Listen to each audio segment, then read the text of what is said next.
As expected, the Ohio State Pro Day was a huge success as 11 Buckeyes showcased their skills in front of numerous NFL team representatives. We'll talk about what took place yesterday in the Pro Day.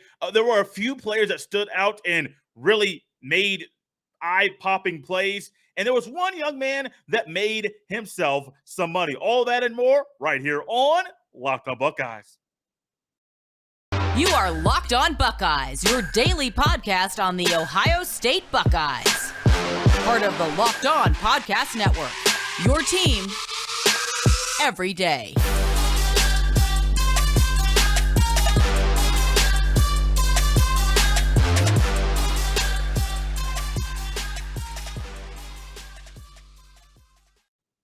What is up, Buckeye fans? Welcome back to another episode of Locked On Buckeyes, part of Locked On Podcast Network. I'm your host, Jay Stevens, also the host of the Jay Stevens Podcast. It is Thursday, March 24th in the year 2022, and today's episode is brought to you by Bet Online. Bet Online has you covered this season with more props, odds, and lines than ever before. Bet Online, where the game starts.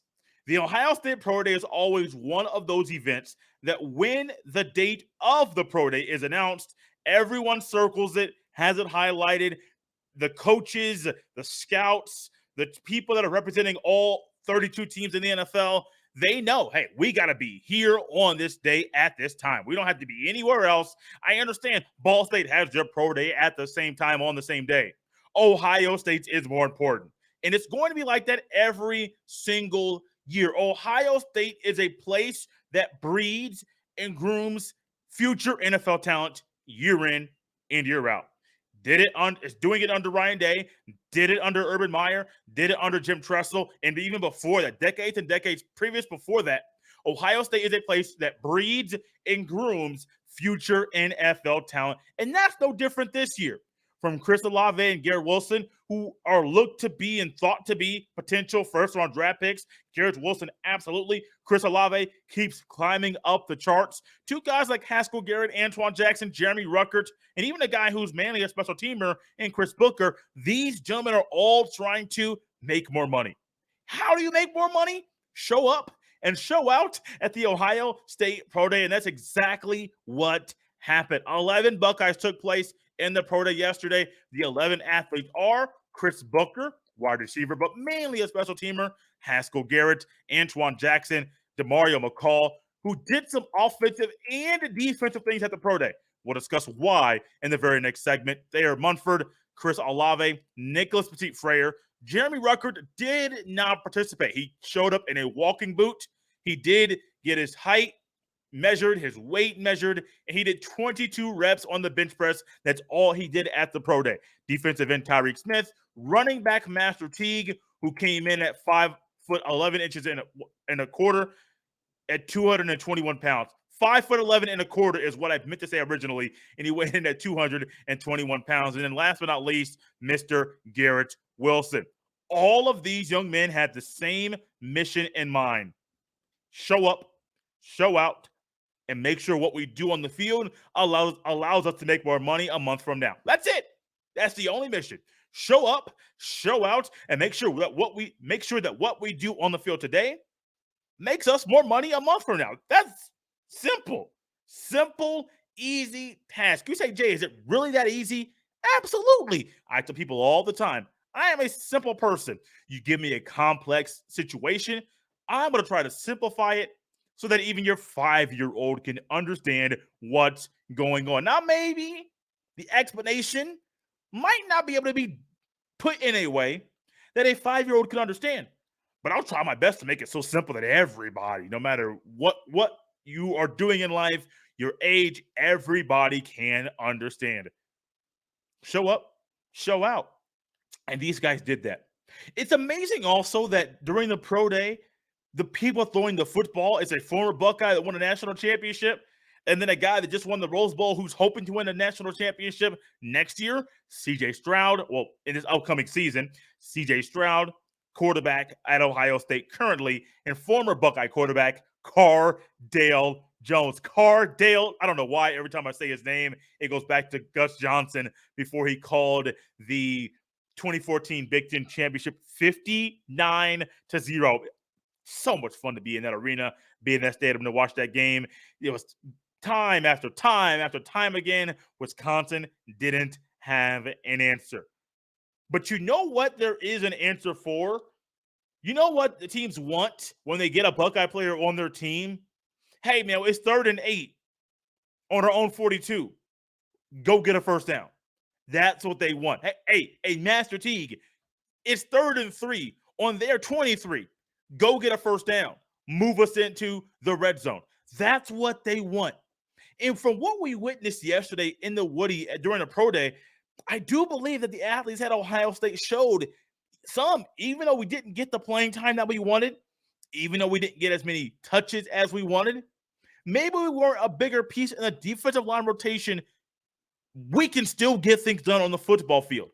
Yes, these are just drills, but these drills are what we do to help us get better and be a better player when we are on the field. The Ohio State athletes, they all showed up. They all showed out. They did phenomenal things. And I really think if I'm an NFL team representative that was at the pro day, I firmly think that I will be keeping my eye on these young men. Speaking of people that have their eyes on these young men, one person, Matt Miller, he's a NFL, he's a scout, he's an ESPN NFL draft analyst. He asked one person that was at Ohio State's pro day, who looked good? The QB. He's amazing. The QB was CJ Stroud. Not only did these young men that were at Ohio State that are going to be in the draft in about a month do amazing things, but so did CJ Stroud. The best thing is he has one more season, at least one more season, to put that Buckeye uniform on. And man, let me tell you, I can't wait to see what he does in the fall. But the pro day was huge. The pro day was a huge success. And we got to learn a whole lot more things about these young men before the NFL draft. What are they? Trust me, stick around. We'll go over a few of them very, very shortly. But first, check this out. The YouTube subscriptions keep coming in, and I want to say thank you to everyone that has been out there and that has been pushing the show. Not only is the podcast number 3, the number 3 Ohio State Buckeyes podcast, according to FeedSpot, which is a phenomenal way to get the word out there, but also the subscriptions keep coming in. Thank you, thank you, thank you. Don't stop while the getting is good. Go ahead, subscribe some more. Tell your friends, tell your family. Go on your friend's phone. Go on his YouTube app on his phone. Subscribe to Locked On Buckeyes. Let's get to 1,000 subscriptions very, very soon. The deadline to get there is by the start of the NFL draft, by the start of round 1 of the NFL draft. I think we can do it. You guys are amazing, and you guys keep blowing me away with the interaction we have on the YouTube. The pro day is great. A few measurements, a few things that you think you know about them based off 40 times, based off how high people can jump, explosiveness.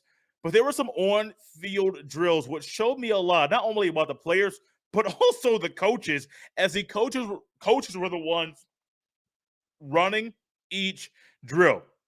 When it came to the measurables and measurements during the pro day yesterday, these are the official measurements, and I found this on 11warriors.com. They were able to get the official workout results, and they posted it on their website. Chris Booker, special teamer that's normal. I don't know if he's had 10 catches at Ohio State. He ran a 4.52 and a 4.53 40.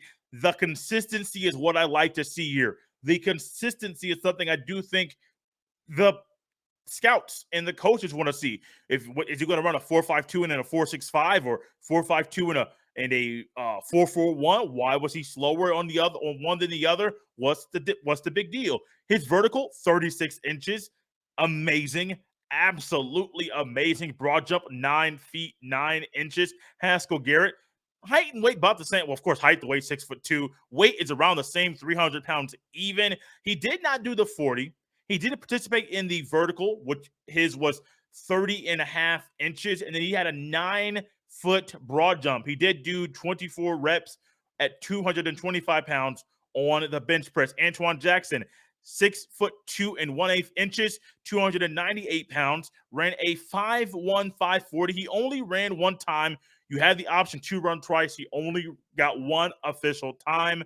28-inch vert, 7 feet, 10-inch broad jump. Demario McCall was playing both sides of the ball. 5'9" and 3/8 inches, 179 pounds. Ran a 4.53 40. This was startling to me because I was always thinking that Demario McCall was going to run a 4.4 something, maybe a sub 4.4, possibly a 4.3. And this just goes to show that I don't know as much about Demario McCall as I thought. I thought for some reason he's going to be a Blazer, a former track player, track athlete, has the body for that. And I was thinking Demario McCall is going to be for sure low 4.4, high 4.3. Absolutely not. Ran a 4.53 40 with a 34.5 inch vertical jump. Thayer Munford ran a 5.3 340. He did not participate in the vertical jump. He had 22 reps on the bench press. Chris Olave did no running. Only thing he did was get his height and weight measured. That's about it. I want to go down to a couple more. Master Teague is the one I want to highlight now and go a little bit deeper into later in the show. 5 feet 11 and 1/4 inches, 221 pounds. He ran a 4.4 40 and then also a 4.49 40, 36-inch vertical and 10 feet 11-inch broad jump. He also led the way and had the most reps at 225 pounds on the bench press. He had 27 reps. This young man, every time I see him do something in a workout, I am amazed and blown away at his physique. It's one of those things where you say, man, I want to be in shape. I want to be in good shape. I want to be somebody that can, that's not ashamed to take the shirt off and things like that. But then you have guys like him. It's just like, hey, bro, what are you doing? Like, do you just wake up and start doing push-ups every single day? You get out of bed with 100 push-ups for breakfast. Oh, lunchtime, what we doing? 200 push-ups. Oh, dinner time, what we doing? 150 push-ups. Oh, I got to get a stack in before I go to bed. 175 push-ups. I mean, push-ups for days, baby. And it looks like his physique is amazing. He just takes such good care of his body, which is why he's able to do and put up these amazing numbers, the measurables, that are literally going to blow people away. Because remember, Master Teague did not get invited to the NFL Combine. So with you not getting invited to the NFL Combine, a lot of these guys here were at the Combine in Indianapolis, Indiana. They were able to see Olave, Wilson, Munford, Petit Frere, Ruckert, Garrett do things at the Combine in front of not only them, but also other people that they're competing with in the NFL Draft. Master T came up there and said, hey, y'all, I know I wasn't at the Combine, but y'all missed out. Y'all really missed out, and let me show you why. I came across a video on the YouTube, and it was a 30-minute video of the passing drills that Olave, Wilson, Demario McCall, Chris Booker. There are a few other players out there that I really could not pick out who they were, as Stroud and Cardale Jones threw the ball to these young men. And in this video of the workout, things are scripted. The athletes knew the throws. The athletes knew the footwork. The athletes knew what was going to happen. But even though you know what's going to happen, they have to perform. I mean, you've been there before. You've been there in your job. And you know there's supposed to be a presentation. And you have gone over, said the presentation over and over and over and backwards and forwards. And you know it like the back of your hand. And then all of a sudden, when it's time to perform, you realize, I got to improvise a little bit because there's a little bit of time that I need to fill that I didn't plan on filling when I was practicing, when I was going over this here presentation. Because you know when you get in front of people, or you maybe it's a Zoom call, you may talk a little bit faster. I do it here all the time. You may stutter a little bit. Something else there you go. Something else I do here all the time. I'll laugh at myself. I do it all the time. It's just a part of me working on it. But if it happens, it happens. Let's laugh and move on. There are certain things that you might happen to you during the presentation you didn't plan for. I mean, literally, you might need some water. Might cause you to lose your thought. In the presentation, you have to improvise a little bit. But sometimes the improvisation that is needed at that time makes the presentation a whole lot better than you thought it was. And when I'm watching these young men, Stroud and Cardale Jones, throw the ball to guys like Chris Booker, Garrett Wilson, Chris Olave, Demario McCall, I realize one thing. Even though it's scripted, I think some of these guys are still amazed at some of the plays that they make. That's what I think. When it comes to Brian Hartline and Ryan Day, they say this is expected. We expect these things from these guys. Stroud does this in practice. Olave's done this in practice. Wilson does this in practice.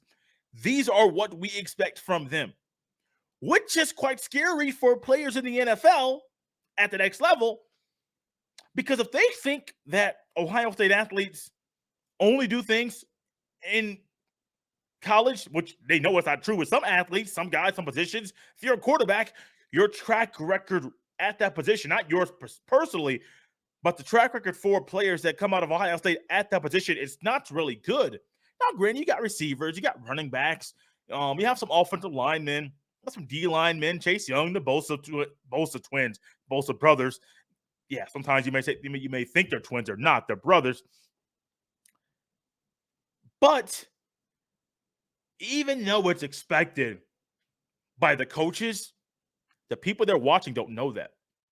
And they're amazed. And every time I watch Olave, Wilson, Stroud together, it's amazing. Now, one interesting thing about this is Demario McCall was playing both sides of the ball. You saw earlier in the graphic I was reading off to you, had him listed as WR/CB, wide receiver / cornerback. Because I don't know if Demario McCall is going to be playing receiver, which he could be a slot receiver possibly, or defense in the NFL. Or maybe he's like Chris Booker, maybe Antoine Jackson. He's going to be someone that is going to be playing somewhere in the CFL, Canadian Football League, or somewhere else playing football at one of those two positions. It's great that he has practice time, not much game film, but practice time at both spots, offense and defense. Now it's time for him and the people that are representing him to help put him in the right situation so he can be as successful on the field as he needs to be. Master Teague continues to be a man that people need to keep their eyes on because you just don't know what's going to happen to him when he gets to the NFL. Master Teague is someone that in the pro day, I do believe, made himself some money. Now, am I saying he's going to get drafted? It's possible. More likely now than it was previously. Is he going to be an undrafted free agent? That's always on the table. But I do believe somebody is going to pick up Master Teague because this young man has a lot of football left in him, and he's a smart young man and tells a young man he can pick up things very quickly.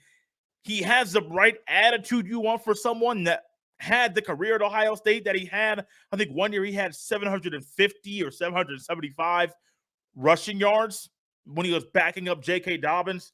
This past year, when the youth people thought that he was going to be more of a bigger piece in the offense, coming off a year in 2020 where he was splitting time with Trey Sermon until Trey Sermon went off later in the year, then Master Teague lost his spot. This year, it could have been a three-headed monster. But Travion Henderson, Mayan Williams kind of stole the show, and Master Teague was the one that was left out. Now, Master Teague did get some run this year, but it wasn't as much as what you thought. And as a person and myself, and I do believe many scouts are, they value the game film more than a workout. Now, granted, some of these measurables, the way you show up for said event, physically, height, well, not so much height. Hopefully you're not losing 2 inches between the end of the season and now.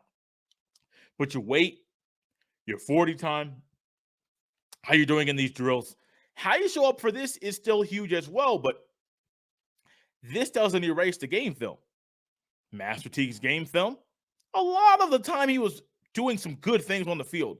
There were other times when it looked like there's something missing in his game. May it be a little wiggle, may it be a little vision, may it be a little speed, but there's something missing in his game. But for him to come out here, let me go through this very quickly once again. For Master Teague to come out here and run a 4.44 with a 10-yard split.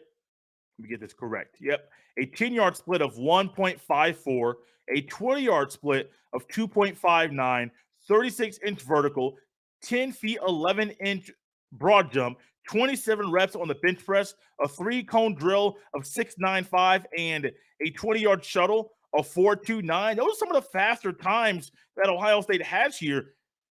This young man is doing everything he can to make sure everybody knows, hey, I get what happened on the field, but you got to trust me. Give me a shot. That's all he's looking for right now. Oh, yeah, his 6.95 second 3-cone drill was the fastest among every Buckeye that did that drill. That includes players like Demario McCall, who ran a 7.09, Chris Booker, 7.01.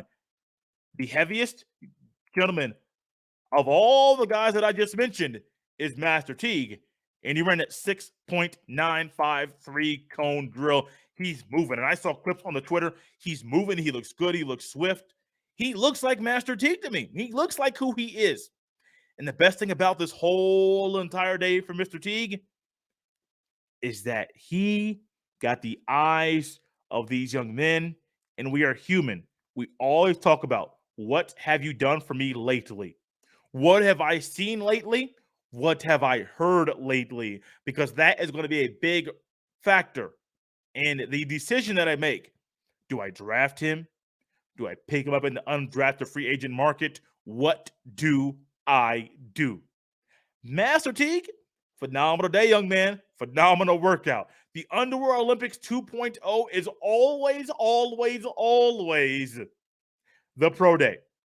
In that pro day, some guys make themselves some money. And this year, I think Master Teague helped himself be someone that falls into that category. Guys, it's fun. Fun day Thursday. One more day in the work week. One more show left for us to enjoy this time together. As always, you can follow me on Twitter at jstevens07. If you would love to be a sponsor of the podcast and have your business advertised on the podcast, send an email to jstevens317 at gmail.com. Thank you for making Locked On Buckeyes your first listen every day. Now make sure to make your second listen of the day the Locked On NFL Draft podcast.